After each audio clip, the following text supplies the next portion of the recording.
Good evening. Welcome to part 21 of our Middle-earth-inspired series. This is the first story in the Kingdom of Virelda segment. Let's begin. The sun dipped low on the horizon, casting a golden glow over the endless sea as the companions approached Virelda. Its spires rose from the waters like a vision, its grand towers and delicate arches connected by a labyrinth of bridges and canals that shimmered with the reflected hues of the setting sun. Orlen leaned on the ship's railing, his eyes wide with wonder as he took in the city's grandeur, its every detail a testament to artistry and ingenuity that seemed to defy the passage of time. Cyrana stood beside him, the keeper's staff glowing faintly in her hand, its light almost subdued in the presence of such brilliance. "It's beautiful," she said, softly, her voice carrying a note of awe that Orlen rarely heard from her. Adric was silent, his sharp gaze fixed on the towering spire at the city's centre, its pinnacle wrapped in a faint golden mist that seemed to pulse with an otherworldly glow. "Beautiful, yes," he murmured, his voice thoughtful. "But there's power here. Something ancient and not entirely benevolent." The ship glided smoothly into the main canal, its wake sending ripples across the still waters that reflected the city's lights like a star-strewn ski. The air was rich with the scent of salt and jasmine. The latter carried on the warm breeze from the gardens that adorned the terraces of the grand houses lining the canal.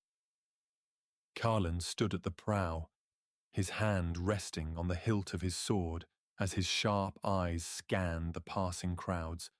Merchants and nobles moved about with purposeful grace, their fine silks and jeweled adornments catching the light, but there was an undercurrent of tension in their movements, a hurriedness that spoke of unease. "A city this grand," Calen muttered, his voice low, "never stays untouched by shadows. They'll be here too, hiding in the cracks." Orlen felt a flicker of unease as he glanced toward the distant spire, its glow unwavering despite the fading light. "Then we'll need to tread carefully," he said, his voice steadier than he felt. "We didn't come this far to lose our way now." The ship docked at a marble platform adorned with carvings of winged creatures and flowing vines, their intricate details shimmering in the fading sunlight. A robed figure awaited them at the edge of the dock, their hood drawn low to conceal their face, but their stance exuded authority. "Welcome to Virelda, travellers," the figure said, their voice smooth and melodic, yet carrying an edge that set Orlen on edge. "You come at an auspicious time, though such times often bring both opportunity and peril." Cyrana stepped forward, her posture straight and unwavering as she regarded the figure with calm intensity. "We seek the House of Luminaries," she said firmly. "We've been told there are those here who can help us." The figure inclined their head slightly, the faintest trace of a smile visible beneath the shadow of their hood. "The House of Luminaries is where knowledge and light converge," they said. "If your purpose is true, you will find guidance there. But be warned, light casts long shadows, and not all who walk in brightness have pure intentions." They were led through the bustling streets, the canals lined with lanterns that cast soft, golden light on the polished stone paths. The air buzzed with the sounds of music, laughter, and whispered conversations, yet Orlen couldn't shake the sense of being watched, as though unseen eyes followed their every step. The robed guide moved with swift precision, their steps echoing faintly against the stone as they led the companions to a towering building near the city's heart. The House of Luminaries rose like a beacon, its smooth white walls adorned with intricate mosaics that seemed to shift and shimmer in the flickering light of the lanterns. Cyrana paused at the threshold, her grip tightening on the keeper's staff as she regarded the building with quiet intensity.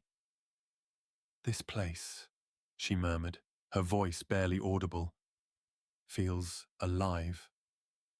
The interior of the house was no less magnificent, its high, vaulted ceilings painted with scenes of creation and destruction, light and shadow intertwined in an eternal dance.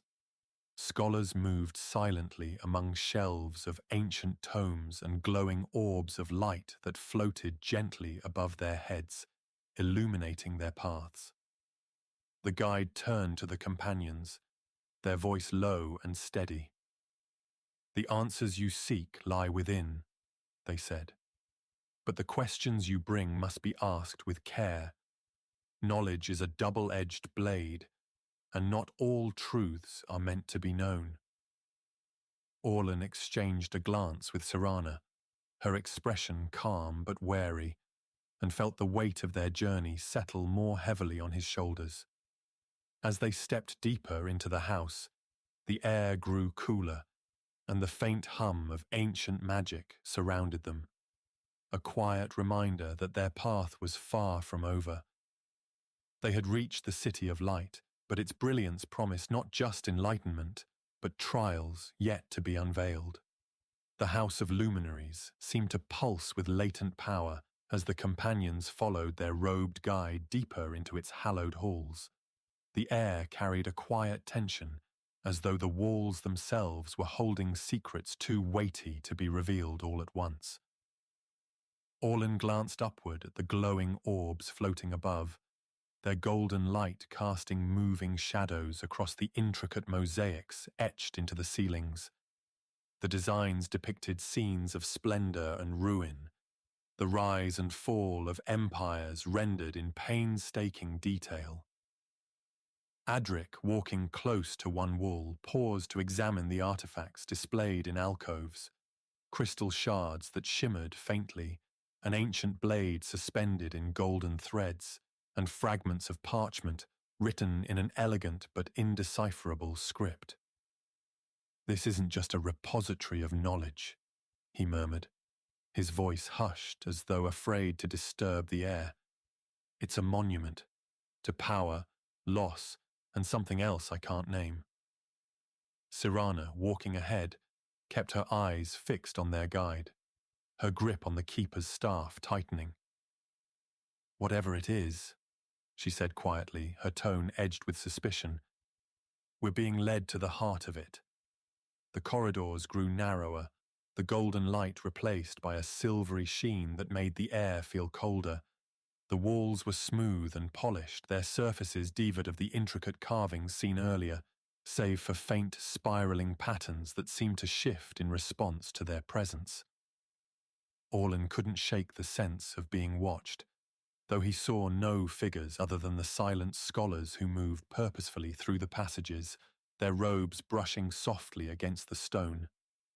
Finally, the guide stopped before a towering door of white stone, its surface shimmering faintly like moonlight on water. The spirals carved into it swirled inward toward a single point, and as the guide raised their hand, the patterns rippled outward like waves, the door opening soundlessly. "Beyond this threshold lies the Chamber of Stars," the guide said, their melodic voice tinged with gravity. "Enter with purpose, for this is a place where truths are both illuminated and obscured." The companions stepped into the chamber, and Orlen's breath caught in his throat. The room was circular and vast, its ceiling a living tapestry of stars that seemed to shift and shimmer with the movement of the air.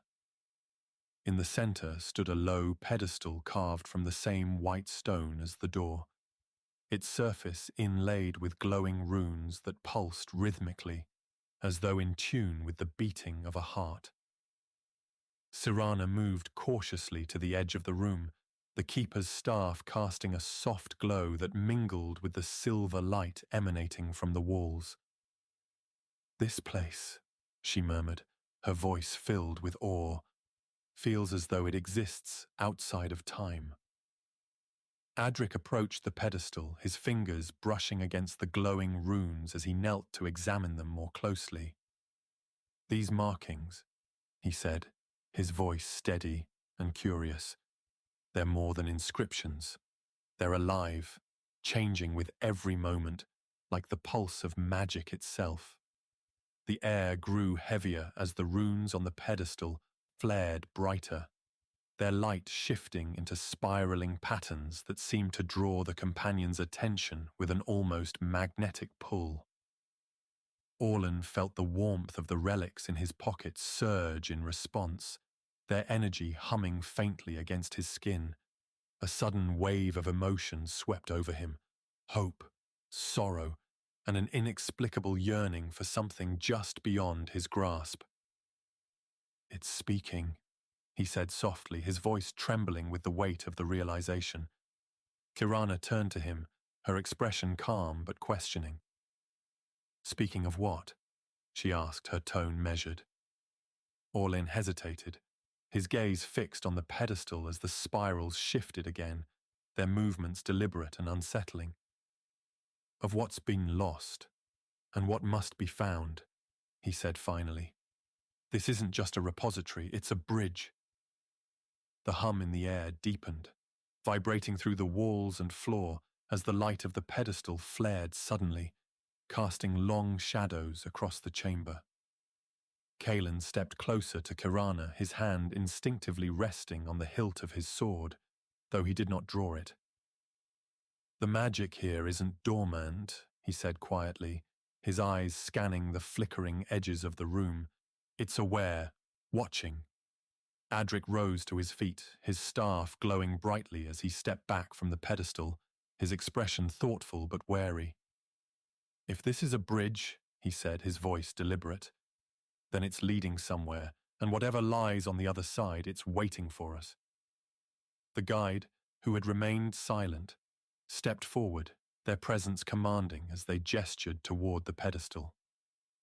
"The light of Virelda converges here," they said, their voice resonating. "But to follow it, you must be willing to confront the shadows it casts." The pedestal's light shifted again, the spiraling patterns resolving into a single, unified design, a key. The guide turned abruptly, their robes swirling as they moved toward the door.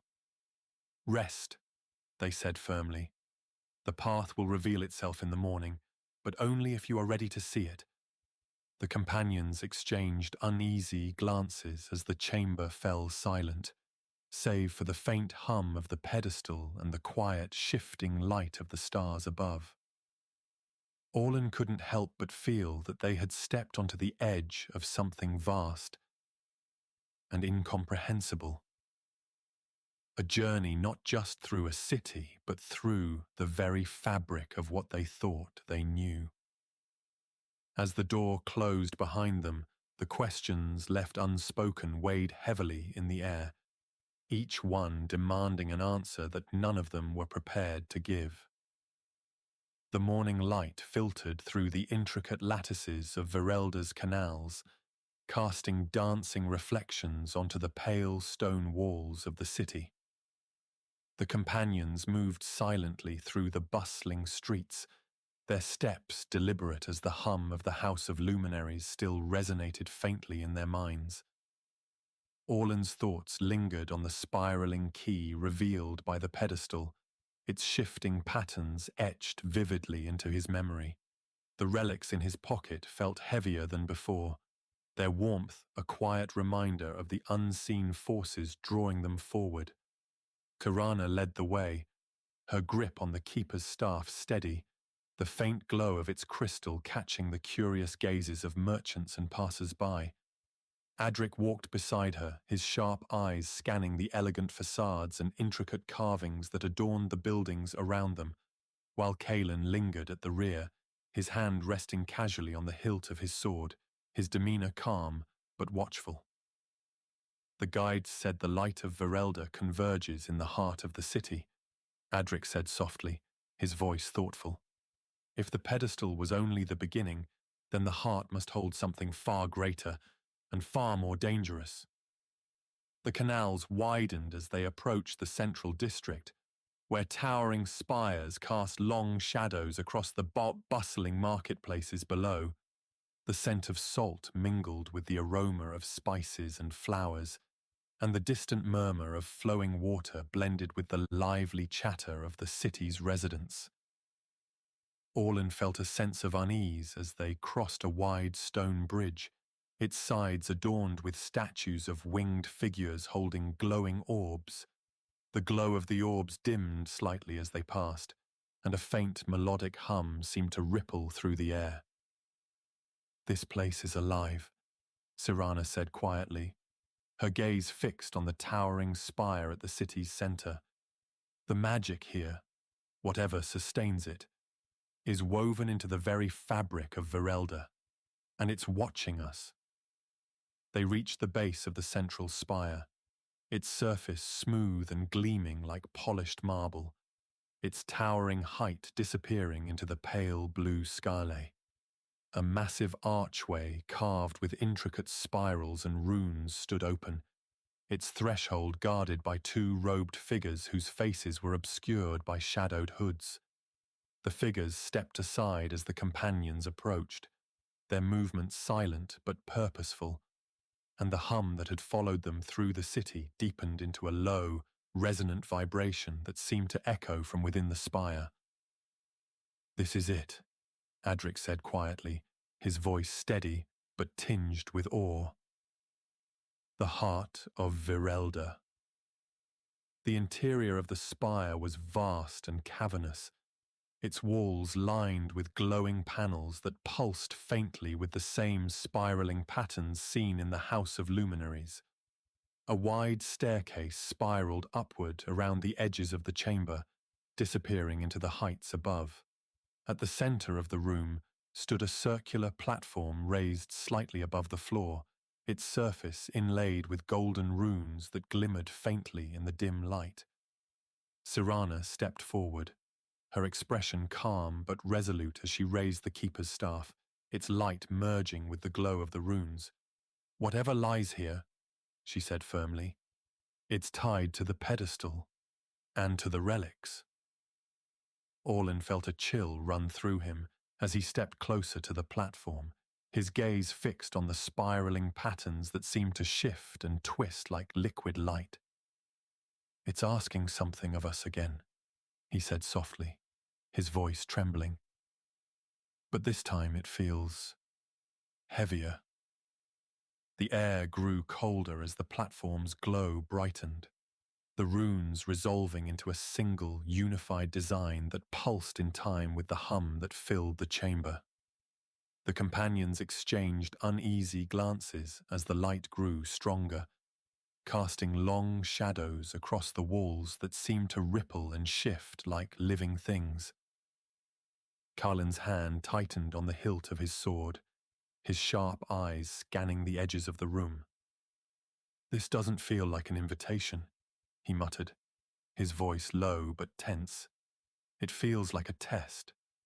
Adric knelt beside the platform, his staff resting against his shoulder as he traced the glowing runes with his fingers. "If it's a test," he said thoughtfully, "then it's not just testing us. It's testing the relics, their connection to the light, and perhaps to the shadow as well."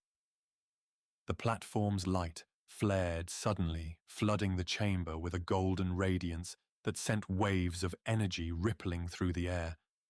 Orlen felt the warmth of the relics surge, their presence filling him with a quiet strength as the spiraling patterns on the platform began to shift, their movements deliberate and slow. Cyrana planted the keeper's staff firmly into the ground, its light merging with the platform's glow as she turned to face the others. "If this is a test," she said firmly, "then we face it together.